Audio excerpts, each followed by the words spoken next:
คักเลยดิ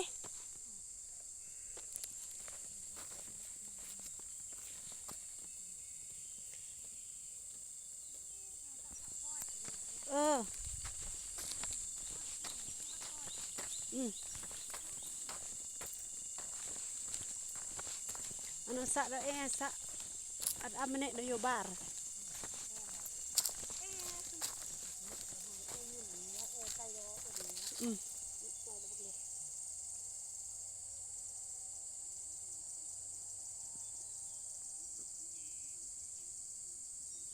ano le an amene nya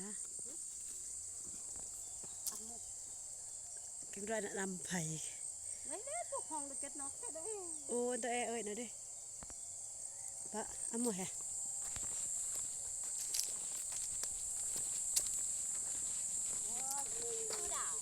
mua đào hey đập su croc đây đào sắm vai tí đổ nâng tơn cà lột nhưng mà quá croc mày sao đặt theo cà à ada di muat soi ti tak chot ke dah ta en hi ti lo hai di lot mày hơi đi lột chỉ hơi đi lột với mà sang lột khi theo cái theo này à amu kamu bejo sa theo lo nhà theo lo khơi mình nó với hoa bà theo lo nhà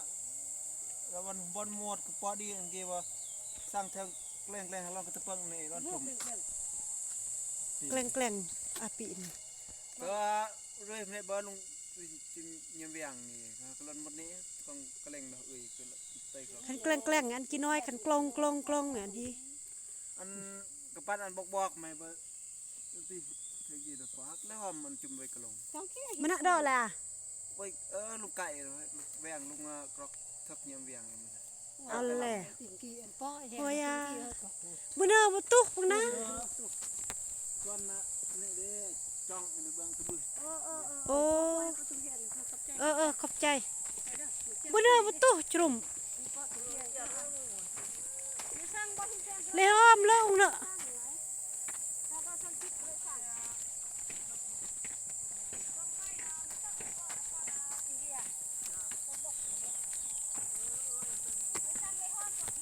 กดก่อนดิอันนี้ดิ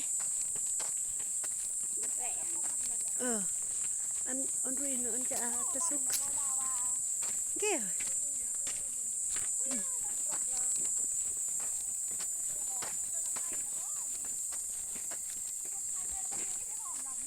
เลยหอมแล้ว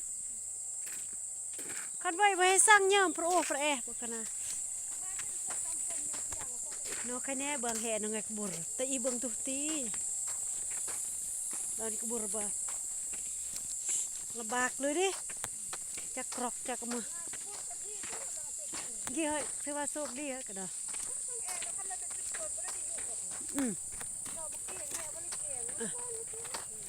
กี่เฮ้ย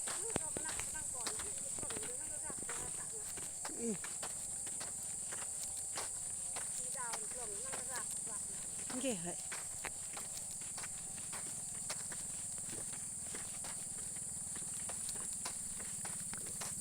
ว้าอันตัวดาวได้หน่อยดิโอ้สุ่งรุ่ง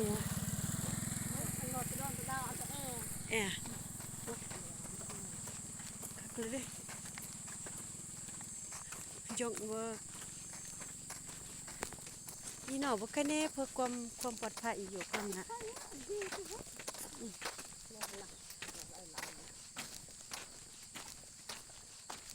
เอามาหันลงตัด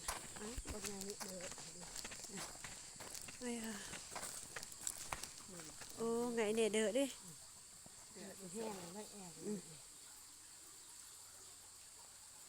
สลัดเลยดิไงดิ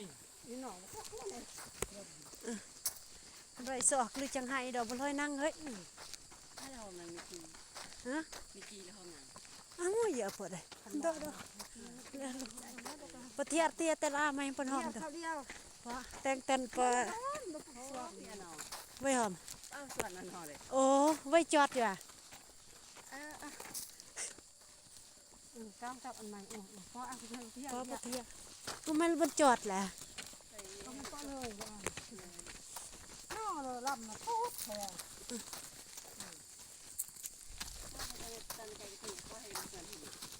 เธอเปิดลง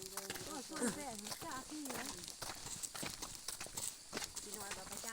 ำ ต้องแบ่งเด้อจำเลย ไม่พอจะอ่อนมันจะห้องสู้จะชักเลยห้องเห็ดแบบ อันโตเด้อแหละเด้อ เขาละสุดที่เป็นวันนี้ นี่หักคะแนนดอกตะนอตะมันเนาะโอ้ยตู่เนาะดิคือสิไว้สอบเด้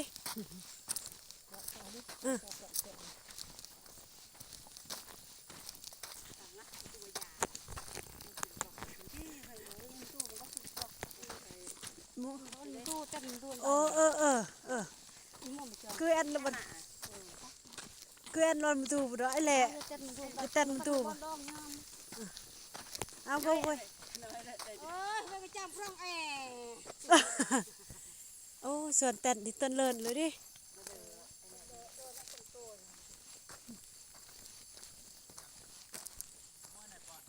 สักทีกี่ร้อยจูร้อยสักตาดิ เจ็ดจุฬา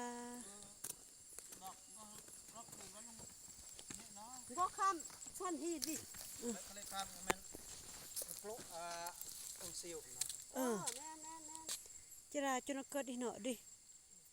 ห้อยปอเต็กดอกไว้รถตารถบนตาว่าหยุด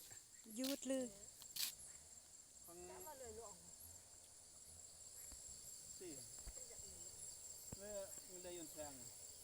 โอ้สิแม่นเฮ้ยตุงเรื่องเรื่องเงี้ยสกรรมอาหารขนาดลอยโจบุงี้ ห้อยใหญ่เลย ตุงปรองปล่อยมาทีมงานงี้ยะเงยโอ้ลางอยู่อะดิ เลยฮะหน้ารถมันก็เช้าไว้ไว้ปล่อยจูของกระปุกส่วน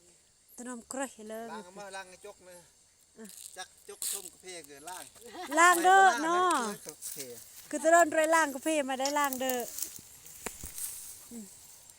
แก ง่ายสลับง่ายนะมันน่ะแอ่นางปกปิดอันแห้งเครื่องหน้านางเลยแพ้ง่ายก็เพลแล้วว่าปิดกรอกเจี๊ยบก็ได้ แม่น นั่นก็ยังอะไรว่าหนักเราได้แพ้ง่าย เลยแพงอ่ะ หนักเนี่ยปกปิด มือนอได้ตามือนอสุดท้ายเมื่อกี้เฮ้ย ดีเลยใครเยอะละ ใส่ฮอตนี้แล้วก็สิเฮ็ดปากคลองหน่อยนึงอยู่นี่สุดท้ายเมื่อกี้คลองก็ตึงกี้เลยฮะ เพลมาอยู่นั่งซ่าค่ะ นั่งกันเลยอยู่เด้อ แล้วอยู่ดอก แค่ดอกนอยอยู่ดอกลื่นก็ดอยอยู่ เอ้ยตับเฮ้ย ไม่รอดบนไก่หย่อนกับรอเลยอยู่ ก็ดอยอยู่ดอกก็ดอยอยู่นี่เลยจุ่มจุ่ม บัดนวลทุกบกปลาสะสนบัดน่ะดิอันบอนมึงง่ายลอยขึ้นนังอีน้อยแกน้อยจะกระหยาดดิเกิดไม่สนลิหมูกะไกลเบอโอ้ ตา ติ ตาอยากเจี๊ยบนั่นจะนั่งว่าดูอ่างมาสร้างอ่ะอันเมื่อกี้